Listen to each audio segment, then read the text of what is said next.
Hello and welcome to the show. Let me clear some stuff here off of my computer. I'm working on a new computer today, so I'm trying to figure this out. So this show is going to be kind of an experiment, is what it's going to be.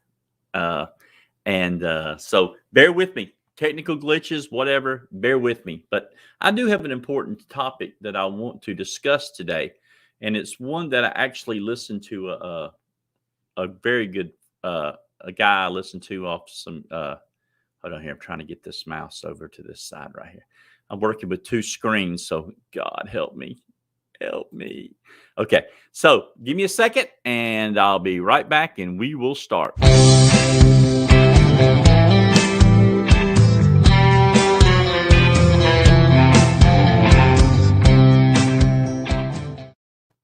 Okay, so the subject that I'm talking about in the broadcast that I enjoy so much is a guy named R. Wayne Stagger, Steiger,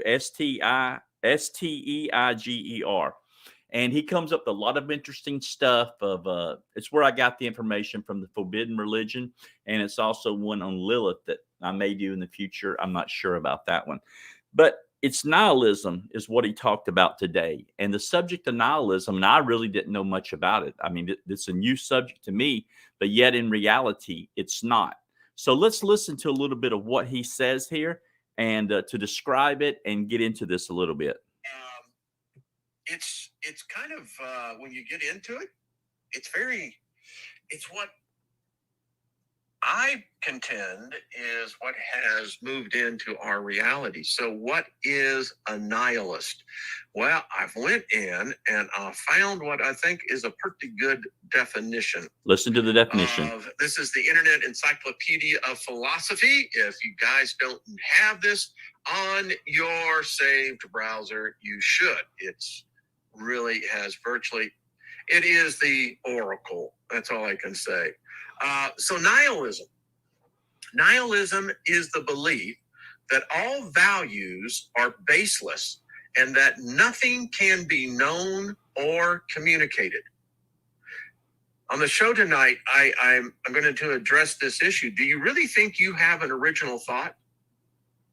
Does anyone, are you under the delusion that you actually have an original thought? It's deeper than that. It is often associated with extreme pessimism and a radical skepticism that condemns existence. Now, this is something, when this becomes a part of a human being, we think Lucifer, Satan, those are just play toys compared to nihilism.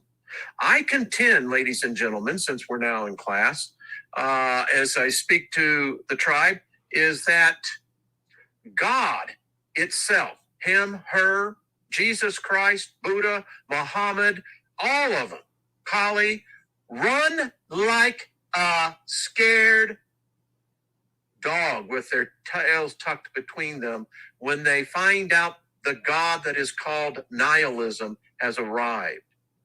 Nihilism will kill the God of the Bible, the Abrahamic God. Any God that exists cannot stand against nihilism and its spirit. They can't, because it devoids the human of any desire to worship any deity of any kind.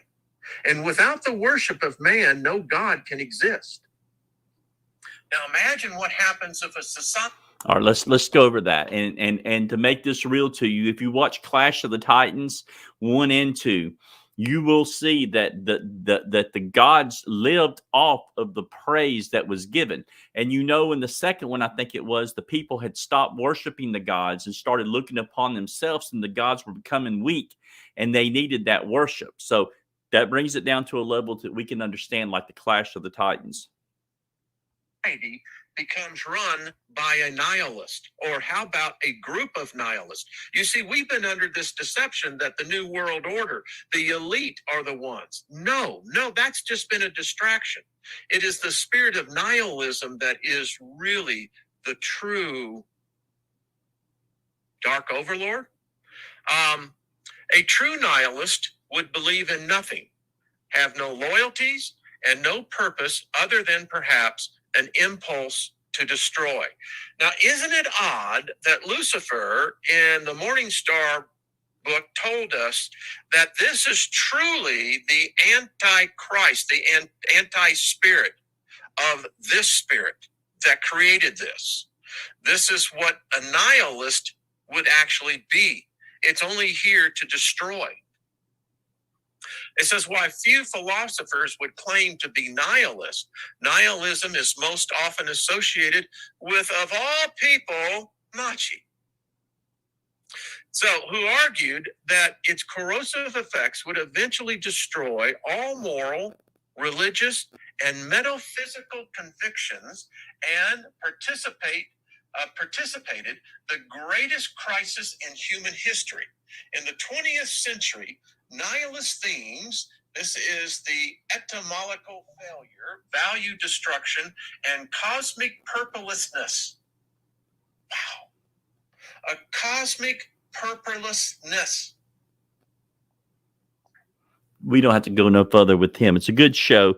But what I want to talk about, and I don't want to be real long on this thing, is I have noticed. Now, I was brought up much differently than probably most of you. I didn't, we all were brought up in different ways. And I was brought up in a very, very loving community, as far as even church, as far as even the neighborhoods. My neighbors could whip my butt. My mother could whip their butt. Church was a very big deal. We went to church, every time the doors were open. Choir practice for my mom and dad. We were at church all the time. And church was a very important process for me in growing up. And, even when I grew up and then when I got 16, 17, I left the church. And then when I had children again, I said, I have to get back in. I have to get back in for my children to set that foundation. And I did. And we spent every time the church was open, when there was revivals, even in Pensacola, we would run, we would do this. And over again, we were doing, that. Now, mind you, it was dogma, it was church, whatever, but that kept us safe. Now, if you look at my children today, none of them go to church. None of them, pretty much are spiritual in any way. They're into just life, living, working, blah, blah, blah. They're not seeking. And that's one thing that I see within this generation, not just with my children and grandchildren. I see this throughout, I work in the bread industry, and I go in all these stores, and these younger people, and I don't know how they're raised. I don't know anything about that, but there's no very rare spiritual seeking from anyone. And the ones that are spiritually seeking are the ones that are ingrained within the church or synagogue and stuff. I do a lot of kicking, but thank God for dogma sometimes, because it is that safe place that these young people can grow in. And maybe when they get older, step out and seek more truth. I don't know. But what I see today, there's a big, there's just a dullness of spirituality out there. The churches in our area, they're not growing. I mean, you do have mega churches, but pretty much the normal neighborhood churches they're dying out. Used to be back in the 80s and 90s, I had a Bible study, and, never had a problem coming to them or nothing like that. Today, I have tried to start many, at the time, a Messianic congregation, never could do anything. A Shalom home, never could get anything done. And even just open spiritual home. And people just don't seem interested. They're more interested in their games. I hate to throw that off on the Nintendo 64s and the PlayStations. It seems like these things are overtaking spirituality in our country, in our world today. Thank God for the Eastern countries that stay within, even, Islam. In the Islamic countries, it's not freedom and everything like that, but they do have a dogma that keeps them involved within Torah. And maybe one day they can break free and study and see truth as it really is. And not, like I said, I'm not here I don't know. I don't have the truth. I just look, I live and grow as I go. But what I'm saying is I see very much in our society today, it's Christmas. When I was young, even in the 80s, I wasn't young in the 80s, but in the 80s, everybody decorated their houses, lights in the yards. You drove around the neighborhoods. today you do see it, but it's very sporadic. You don't see it nowhere like you used to. People were always in a good mood, humming Christmas songs and stuff. And I realize it gets on people's nerves. But today it's just like, it's just so negative. You know, it's shop, shop, shop, buy, buy, buy, purchase, purchase, purchase. And that's all we care about. And I ain't talking about just Christmas. I'm talking about life in general.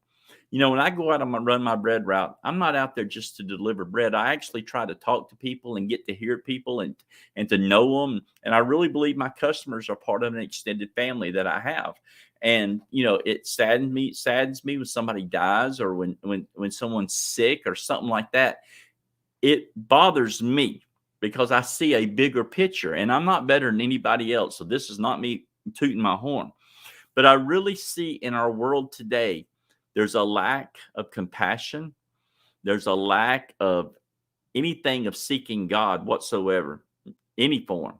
Christianity, Judaism, Gnosticism, whatever.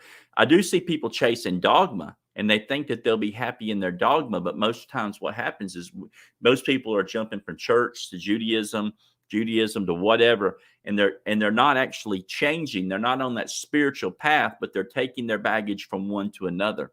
And they wind up not happy. And many of them wind up being atheists in the long run. So I don't have an answer to this nihilism whole situation. I don't understand it. But people, we really need some kind of awakening in this country. You know, we hear a lot of woke comments and stuff, but we need some woke spiritually. We need some people who are hungry for a journey to seek the Creator. We need some like-minded people who want to change this world. You know, people want Mashiach, Jesus, whatever, they want him to come back.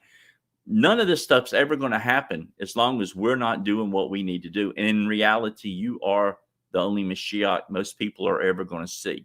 So what picture are you betraying? Well, who are you? What are you representing to the people? Hope, doubt, negativity? I think it's time we turn this stuff around and bring some joy to this dark world, because it's only going to get darker. I don't really believe in an ending per se. So we have the chance in this lifetime that we have now to make the differences we can to stop this trend of going to nihilism, to going from that careless, selfish place. So please join with me, like my channel, share my videos. There's other ones out there. Find a place to seek truth. Seek truth, seek light, seek joy. Joy. That's what we're going to get into as citizens. We're going to get into some joy talk for long, because if you're not happy, you're not betraying happy. So thank you. And this is to test my computer, but also a little rant also to go with it. So have a fantastic day. Until next time. Thank you. Oh, gotta get my mouse over here again. There it is. Thank you so much. We'll get these technical situations fixed. Thank you.